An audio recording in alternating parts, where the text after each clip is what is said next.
All right. Well, it's good to worship in different ways. And sometimes it's one thing I appreciate as our church that we've been able to adapt to where we are and that God allows us to worship Him in multiple aspects of learning that worship is not always just music, but worship is recognition of God. And so then the process can take multiple avenues to recognize who God is. And so it is good for us to remember this idea of trusting, this idea of response to fear is good. In fact, it ties in really well with what we're going to be talking about today. And do we build our lives on a value of trust for who God is? And that's one of the things that we're going to be looking at. And I'm going to, if you will, let's just walk back together where we've been, because where we have been recently will really plays an important part in what we're going to be looking at specifically today as we walk with our Rabbi. And so we go back a few weeks, and I won't go all the way back where we are in this process of what Matthew is developing for us, but we're in a process right now with Jesus where I've said it to you this way, that Jesus is now, since the death of John the Baptist, is focused on giving an intensive to his disciples, because his focus is now really set toward Jerusalem and the fact that he knows that he's going to be giving up his life. We will see that in the next coming weeks, but he begins to talk about that truth with his disciples. But before he even does that, he needs his disciples to gain understanding of certain things. And we would think, well, they've seen all these miracles and they've witnessed all these other things. Why would it be hard for them? Because they're human just like us. And we are people who do not trust consistently. We trust conveniently. And we don't always invest ourselves into our relationship with God, where it is what defines, what describes, what sets our mindset, what determines our steps. We more kind of come and go to it. We fall into it sometimes. We fall out of it at other times. Our relationship with God tends to be inconsistent. And so even with the first disciples, their understanding of who Jesus was an inconsistency. They looked at him through culturally relevant eyes. And we need to understand that. There's no reason they wouldn't, right? I mean, Jesus comes on the scene, and he calls these men who have been fishermen, a tax collector. We've got one guy who was a former rebel. We've got these guys that are just a group of people who have grown up in a culture that is theocentric. It is centered around God. It has a history around God and his presence and his deliverance.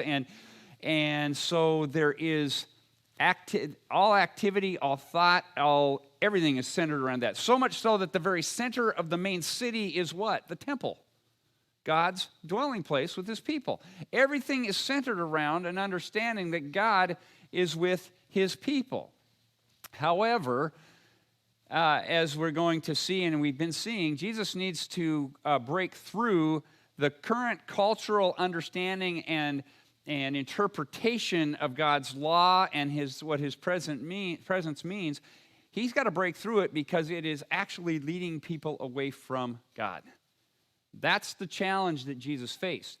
We sometimes may have this mentality that since Jesus came to the Jewish people and they were God's chosen people and God had done so much for them historically that they automatically, believed in God and they followed him closely no. And the main reason was we're seeing that Jesus confronts the religious leaders because they've made it about themselves and not about God. In fact, that's the very thing that Jesus accuses them of, is that they've set themselves up in the place of God. They have determined that they are the authority for all activity. So they've taken God's law and interpret it in application from their perspective, so they remain in power and they benefit not just from having power and authority, but financially. The rabbis of Jesus' day were at least some of, if not the wealthiest people in the known world at the time. How'd that happen? It happened because of manipulation of God's law. They'd set themselves up that people needed to recognize their authority and do as they said. And from that, they were able to tax the people accordingly, and everything flowed through the temple to them. But where was God? He wasn't there. And that's why Jesus came. See, we got to understand, God so loved the world, He sent His only Son. That is absolutely the heart of why God came. But He didn't come into a world that's going, oh, Jesus is here, woohoo! He came into a world that said, we don't want you because we've got it figured out for ourselves. And that's what Jesus was standing up against, and what He needed His disciples to fully comprehend, that they would not understand what Jesus meant when He said, I've come to bring the kingdom of God. They couldn't enter the kingdom, couldn't comprehend the kingdom, couldn't live by kingdom values or economy until they understood what economy, values, and systems they were already operating by, and how they had to break away from those to accept God's kingdom. That's what Jesus now takes His disciples, and where we find ourselves is in this intensive, I'm going to break you away from what you have known. I've got to reshape the way that you think. I've got to help you understand what the love of God looks like, what it means to be fully surrendered. You've got to recognize your condition before you can recognize the truth about God. And so it was not a simple thing, hey guys, come follow me, we're going to set up my kingdom. That's what He was fighting with His disciples. They thought that because they thought His kingdom would be an earthly kingdom, He would be the king, and they would get positions of authority because they'd seen it modeled with the Pharisees. They just thought they'd be replacing the Pharisees in the structure of authority. If Jesus was the true Messiah, they were thinking from an earthly perspective that had nothing to do with God. We have to grasp that if we are going to understand what Jesus wants us to know and how to be His disciples. Okay, so in this intensive, what do we begin with? He feeds a group of 5,000 men, probably well over 10,000 people. Jesus feeds them from a couple of loaves and 5 loaves and 2 fish. And Jesus multiplies it. But in that midst, it wasn't just the fact that, this miracle takes place, all these people are fed. It was an opportunity for the disciples to learn something. What was it they needed to learn? That in any situation, under any condition, Jesus has the authority to do as He desires.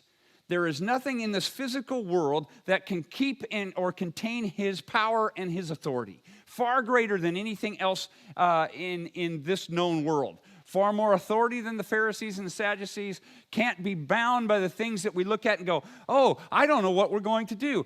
The disciples had the opportunity to come to Jesus, and when He says to them, you do something for these people, He was giving them the opportunity to live out the experiences and the actual presence of God's kingdom, but they missed it. They were in the learning process. They didn't get it, but Jesus provides. They're each left standing there with a basket, 12 baskets of leftover food. The opportunity was there for them to learn, but they were still not fully getting it. With the baskets in their hand, Jesus says, go get in the boat and cross to the other side. And Jesus goes off to pray by Himself. And as the evening, as nighttime comes, Jesus walks out on the water to them in the boat. They're still fresh on their mind that He just fed 5,000 people. And Jesus walks out there. Why did He choose to do that? He deliberately put them in the boat. He deliberately sent them out, and He chose to walk out to them on the water. Because He was again demonstrating to them, you need to understand how powerful I am because of who I am. They needed to come to the point where they recognized that He truly was Emmanuel, God with us. And as God, He's not only worthy of worship, but He is deserving of worship.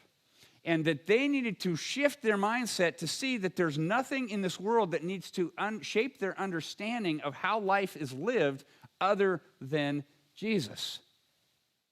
And that was the first time I pointed this out to you. Jesus gets into the boat with them. Peter gets out, walks in the water. He struggles, but he does demonstrate faith. And it's a beginning point of faith. And he is a good example for us to follow because his faith continues to grow. Jesus gets in the boat. First time they worship Him as God. They're beginning to see who He is. Jesus comes ashore with them, and He has a confrontation with the Pharisees. And He challenges them directly. In fact, He basically tells them that they are setting up false worship. They are leading people to idolatry. They have nothing to do with the true living God. And why does he do that? Because they have traditions that they expect everybody to follow. Oh, your disciples aren't washing their hands long enough and properly enough so that everybody can see that they're following the rituals that we've set up. Jesus says, washing your hands is worthless if your heart is not in the right place. If you're not worshiping God, what difference does it make if you wash your hands? And then he goes on to say, look, you can put whatever you want in your mouth. It's not going to make you unclean. It's what's in your heart and the condition of your heart that matters. Jesus is demonstrating his authority, far greater than that of the Pharisees, that his authority comes from the fact of who he is.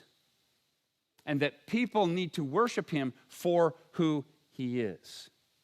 Jesus then takes his disciples, and what does he do? He leaves the region of Galilee, and where the area of the influence of the culture of the Jewish nation is strongest, and he takes his disciples out into a Gentile region. And he's there to show what?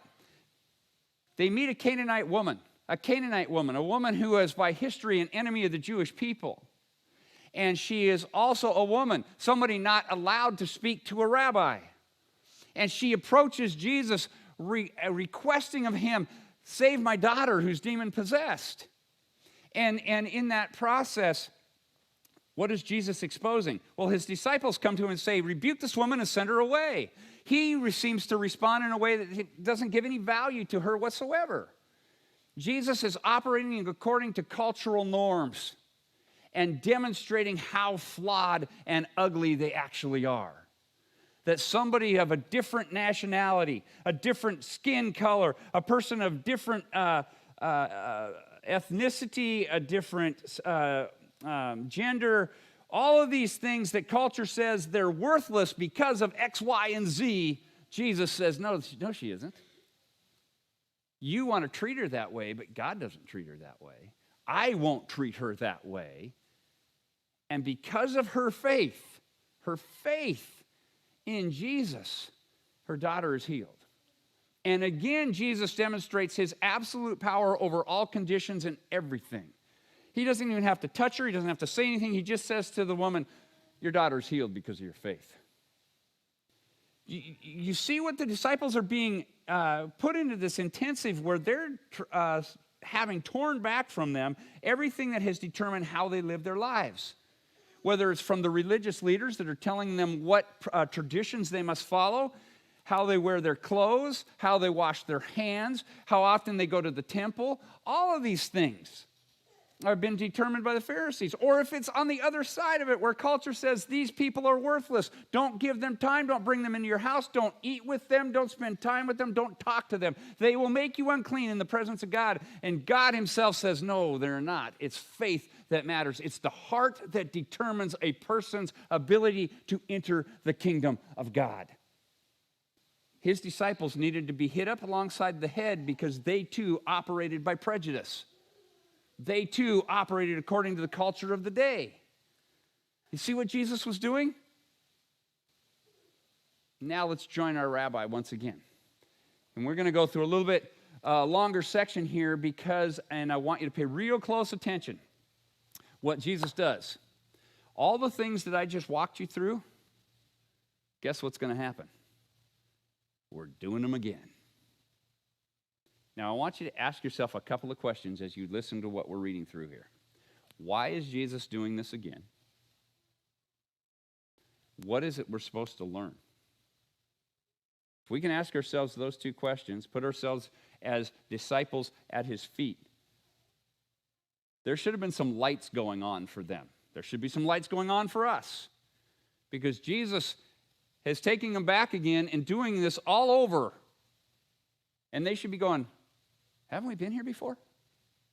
Wait a minute. Jesus has got to help them. And he understands that, and he's lovingly walking them back through it again, because we as human beings are a little thick, a little slow, and sometimes we need to have things to really take the time to check if we're not just giving lip service to our faith, but actually living our faith. Okay, let's jump in with our rabbi. Jesus left there and went along the Sea of Galilee. So where was he leaving? He was leaving the area of Tyre and Sidon, out on the coast, Mediterranean coast. and that was where the Gentile area was. He's coming back now to the area of near Galilee, but he actually, what's interesting is he goes to the northern end of the Sea of Galilee in an area where he has not had too much ministry. So it's a kind of in a certain sense, he's going into a new area, and yet it's still an area that's under the influence of Jewish rule. So the influence of the Pharisees and the Sadducees, less Gentiles, more Israelites here in this area. So he returns to the Sea of Galilee. Then he went up on a mountainside and sat down. Great crowds came to him, bringing the lame, the blind, the crippled, the mute, and many others, and laid them at his feet. And he healed them. The people were amazed when they saw the mute speaking, the crippled made well, the lame walking, and the blind seeing. And they praised the God of Israel. If we were to jump back into chapter 14, just prior to Jesus teaching feeding the 5,000, you know what he was doing? He had sat down, a great crowd had gathered, and he was healing many. So we're starting the process again. And so Jesus, we don't know how these people heard about him, but they found out he was there, and crowds came to him. Crowds came to Jesus all the time. They came because of the fact that he was the healer. He was the one who could do something about their condition. And they would come to Jesus, and they'd meet him there. And Jesus, it says, great crowds came to him, and he's healing all of these people. But I want you to catch something. And they praised the God of Israel. There's a significance in that statement that I want you to understand. It does not say that they praised Jesus or worshiped him. They praised the God of Israel, which is great. Jesus said he came that his Father's will would be done. It's not that Jesus is sitting there going, oh, you've got to be worshiping me. But his intent is for his disciples to recognize and worship him as God, so that as people come, they're not just coming to be healed or have problems taken care of. They can begin to see not only does God provide, worshiping the God of Israel, but that God is with them, Emmanuel. There is a transition that needs to take place. So, let's see what happens here. Picking up verse 32, Jesus called his disciples to him and said, I have compassion for these people. They've already been with me 3 days and have nothing to eat. I don't want to send them away hungry, or they may collapse on the way. I love the fact in there that Jesus says, I have compassion on these people. He recognizes the reality of life for them. They've been there for 3 days, which is pretty cool, but they've probably not eaten a whole lot, and he recognizes he's afraid they're going to all be passing out on the way back home. He's got compassion on them. Let's do something for them. And now, again, as in the first time, Jesus does what? He gives his disciples an opportunity to live out their faith. What does he say? I don't want to send them away hungry and may collapse on the way. His disciples answers, where could we get enough bread in this remote place to feed such a crowd? What do you think Jesus is thinking right at that moment? Guys, we just did this. You seriously asking me where we can buy enough bread? Are you seriously asking me that? Let me put it to you this way, guys. There's nowhere you can buy enough bread. Why are you asking that question? Stop thinking according to all the things that you have known in life, all the laws of what has to happen and how things function. My kingdom functions differently. I provide in my kingdom. All you have to say to me is, yeah, we know, Jesus. We know where we go. What do you want us to do? How do you want to meet this need? We're bringing this challenge, as Jesus said to them the first time, bring what you have to me. It would have been an awesome thing to see the disciples go, well, here's what we got, Jesus. I mean, without any question, here you go. And the expectation being he will provide. So we continue on. Where can we find food to feed this many people? How many loaves do you have? Jesus asked. 7, they replied, and a few small fish. He told the crowd to sit down on the ground, and then he took the 7 loaves and the fish, and when he had given thanks, he broke them and gave them to the disciples, and they in turn to the people. They all ate and were satisfied, and afterwards the disciples picked up 7 basketfuls of broken pieces that were left over. The number of those who ate were 4,000 men, besides women and children. After Jesus had sent the crowd away, he got in a boat and went in the vicinity of Magadan. Okay, there's a couple of cool things happening here. I want you to catch it.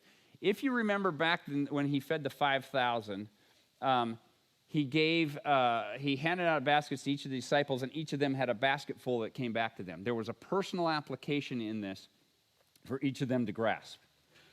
In this one, it's a little bit different. When he does it, he takes the 7 loaves and he divides them out and gives them to the disciples and go out, and they collect 7 basketfuls.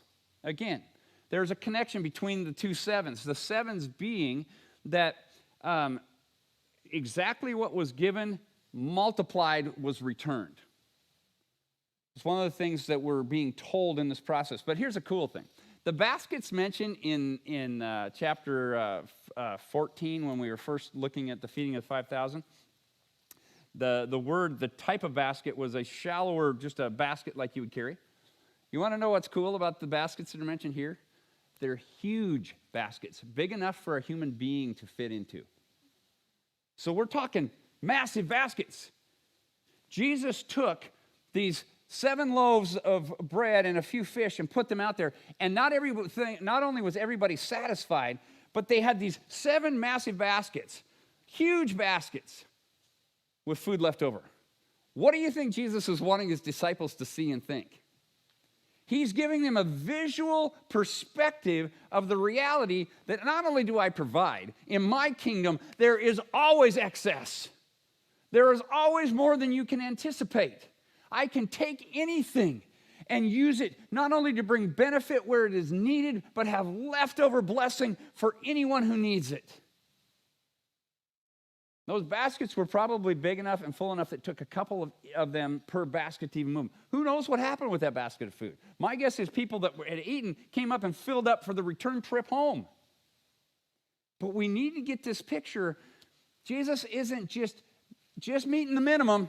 Did everybody get a scrap? Oh, that's interesting. What was it the woman said to Jesus? Oh, if I can just get the crumbs off your table. Just the crumbs, I'll be satisfied. He's leaving baskets full for the disciples, and they still aren't getting that their faith needs to be in the one that can provide that. Has power and authority over everything, physical, spiritual. The disciples are missing the spiritual truth that impacts the physical world, that Jesus is the one that provides. Jesus is the one who is able to meet every need. Jesus is the one where I need to put my faith with what I have. He is the one that can take it and provide for me everything I need, and blessing will overflow beyond my comprehension. It's a pretty cool picture. So Jesus has fed the 4,000. Well, guess what happens now? We read this. The Pharisees and Sadducees came to Jesus and tested him. Oh, this sounds familiar. I think we were here before. By asking him to show them a sign from heaven. He replied, when evening comes, you say, it will be fair weather, for the sky is red. And in the morning, today it will be stormy, for the sky is red and overcast. You know how to interpret the appearance of the sky, but you cannot interpret the signs of the times. A wicked and adulterous generation looks for a sign, but none will be given except the sign of Jonah. Jesus then left them and went away. Okay. Happy little encounter, wasn't it? Did you catch what Jesus said in all of that? I'll reverse it here. He just told them they're a bunch of adulterers in their relationship with God. These are the religious leaders of the day. And he just told them the way you practice your faith it's worship of a false God. You are not worshiping God. So much so that you can't even see when God is active in your midst. You don't know what the activity of God looks like. It's exactly what Jesus is telling them. You have no clue what it looks like when God acts. You don't understand his holiness. You don't understand his power. You don't understand his presence. You don't get it because you worship a false God. It's a false image of the true God, if we're going to be totally accurate, but it's not God at all. Why is that? Well, Jesus, do you understand what they're asking for when they say, give us a sign? Think about that for a minute. They want something that will indicate proof that Jesus is the Messiah. Has there been any evidence given to this point? I mean, is it kind of Jesus just been saying that and there's no proof, so they got to, before they can back him up, need him to do something? Well, when we just started reading, what was happening? Jesus was healing all of these people. This has been happening over and over and over again. The reason they're out there is because Jesus has been healing people and they don't like it. What they are asking for is this. They are saying, show these people, give a sign here, do a miracle that shows these people that you submit to our authority. Do as we ask and we will back you. That it's a simple request. We miss it if we aren't paying attention and because of the way that it is written, but they are asking for him to endorse their authority so that they can endorse his messiahship. That has nothing to do with God. All they're wanting to do is make sure that Jesus won't displace them. Jesus won't upset the common status quo. Jesus won't disrupt things. As long as we know you're fitting into our system, Jesus, we're going to let you continue. Is there anything wrong with that picture? If you were looking for the Messiah to come and bring deliverance, and you had been raised to expect that a Messiah would come from God, and that he would meet every need, that he would set the captive free, that he would bind up our wounds, all of these things as a nation in captivity, and you were looking for the Messiah, would you be demanding the Messiah to fit your system of authority? Does that make any sense? Unless you don't actually believe the promises of God. You see, when there's a lack of faith, life's not changed. If I don't trust and believe that God is actually sending his Messiah as a person in that day, and I've turned things to my benefit, maybe I don't even want the Messiah to show up. You get it? Because that means I lose financially, I lose prestige, I lose my position of authority, my life gets harder. He may not even want me in his kingdom. Or I might be displaced, or we could do without a Messiah. You got me. You see the problem? It's not a good thing. And Jesus is confronting them saying, look, you are misleading the people. You're causing harm. Not just slightly causing harm, guys, get your act together. You are people who are adulterous in your relationship with God. You have wandered far from him, and you're wanting people to worship what you have established. All right, let's continue on. Let's see what else happens here. We pick up in chapter 16, verse 5. When they went across the lake, now see, Jesus just left the disciples, said he left and went away from there. So now Jesus and the disciples are leaving. We've had the feeding of the 4,000. Previous to that, all the miracles, feeding of the 4,000, Jesus' amazing power and ability to provide beyond expectation. Jesus challenges in the presence of the disciples, challenges the authority, the teaching, and the effect of the Pharisees on the way somebody lives their lives. So the disciples have seen that again. It's been a repeat course here. They've seen that. They need to be aware of the effect of the Pharisees, and now look what happens. When they went across the lake, the disciples forgot to take bread. Okay, I want to tell you something. Matthew's recording this. If we're reading this and we were reading it in his day, there would be a little bit of a chuckle that would go on here because this is actually kind of a humorous thing that happens, though it's very serious. Okay, so I'll try to point out both aspects to you. The disciples forgot to take bread. Okay, what had happened just a little bit before? Jesus had fed the 4,000, basketfuls left over. The disciples forget to bring bread. Should that be a big deal? The answer to that should be no. Jesus, I think, can take care of it. My faith's in Jesus. I'll stick with Jesus. I'm going to cling to Jesus. If we get halfway out the lake and we're getting hungry, I got a feeling if it's really necessary, he can provide. if I'm seeking him, he'll take care of us. He took care of 4,000. I think he can take care of 12. I don't think he's going to be overwhelmed. But they forget the bread. Be careful, Jesus said to them. Be on your guard against the yeast of the Pharisees and the Sadducees. Okay. You got to realize it's not a conversation taking place. They've forgotten the bread, and that's the thing that they're worried about. Jesus makes a statement to them, having just left the Pharisees, and he's now making reference to the encounter they just had with the Pharisees, and he says, be on your guard against the yeast of the Pharisees and Sadducees. In other words, what you just had an opportunity to learn, that the Pharisees, the Sadducees, the religious leaders of the day, what they're doing can affect everything they touch. He uses the expression of yeast.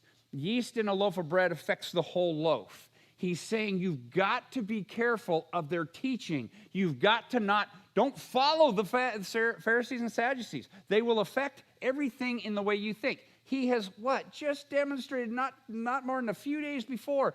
They were in a Gentile village with a Canaanite woman who, according to the yeast of the Pharisees, Jesus should ignore, rebuke, and walk away from. And Jesus even played into their thinking and said, well, right, guys, I only came for the nation of Israel, right? So we can't talk to her. I can't give her anything. He is showing and exposing the stupidity of the way, the teaching of the Pharisees and Sadducees there. They see that Jesus works according to faith and that one enters the kingdom through faith and is fully blessed because of that. And now he says to his disciples, having been again talking to the Pharisees, he says, you've got to really pay attention to what effect the Pharisees are having upon your life, because their teaching and their way of life has nothing to do with God. Okay, this is where it gets kind of humorous.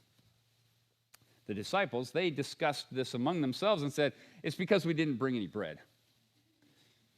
Really? You think Jesus is concerned about the fact that you didn't bring any bread, so he's telling you to be careful of the yeast of the Pharisees and Sadducees? It's like at some points, I put myself there, I'd be probably doing the same thing. Jesus probably going, I just need to slap him upside the head. It's like, what does it take for them to figure this out? And it's like they're on two different planes, which they were. Totally, the disciples are going, we might get hungry. We didn't bring enough bread. Jesus is upset with us because we didn't bring enough bread. And Jesus is going, I'm trying to teach you about life, guys. Come on. What you've learned from the day you were born until now when I'm walking among you is not what you need. You need to pay attention to what you're being taught so it doesn't affect your life. You need to listen to how my kingdom operates and live according to faith. But they're like, it's your fault, Peter. You didn't bring the bread. Okay, so aware of their discussion, Jesus asked, you have little faith. When was the last time he used that phrase? When Peter walked out on the water and then began to panic. He said, oh, you have little faith. There's a connection there. The disciples still, their faith is like, yeah, maybe you can see it growing. And he's saying to them, when are you guys going to get it? Like Peter stepping out of the boat, he gets out and he's walking on water. What more proof do you need? And all of a sudden he panics and starts to sink. He's saying, you guys are worried about bread? Didn't I just leave you 7 basketfuls that you didn't know what to do with? Where's your faith? Where's the disconnect? What do you need to see? I know you've been polluted by the teachings of your religious leaders, but you've got to shake it off because it's affecting the way you see everything. I don't care about how much bread you have. I will provide for you in my kingdom.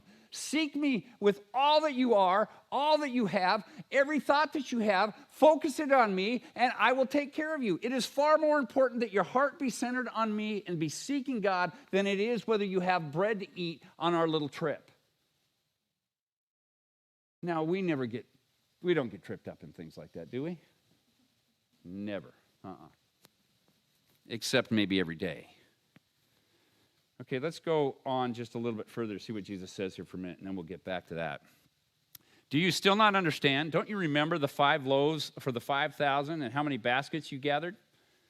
And there we going, yeah, I remember holding the basket. Or the 7 loaves for the 4,000 and how many basketfuls you gathered? Oh, yeah, there was quite a bit there, wasn't there? Okay. How is it you don't understand that I was not talking to you about bread? In other words, how is it you don't understand that I don't need you to be providing something that I can take care of? Stop worrying about the things of this world. Seek first the kingdom of God and his righteousness. Everything else will be added to you. Do we believe that? And he's spoken that to his disciples, and he's going, come on, guys. Figure this out. I can do anything in this world. I can calm storms. I can walk on water. I can multiply food. I can take care of all your needs. What you need is the kingdom of God. You need life with me. Put your faith in me. What does that look like? It looks like a Canaanite woman who's despised by culture, who says, you are all that I need. I have to have you. I will take even the scraps from the table. I need you. You guys, he's saying to his disciples, need to turn into that Canaanite woman and act like her. Figure it out. You guys, I'm giving you my kingdom to give to the world, and you guys are still struggling whether you got enough bread. I think when Matthew wrote this passage, he had to chuckle to himself. Remember, he wrote this about 40 years beyond the time that this occurred.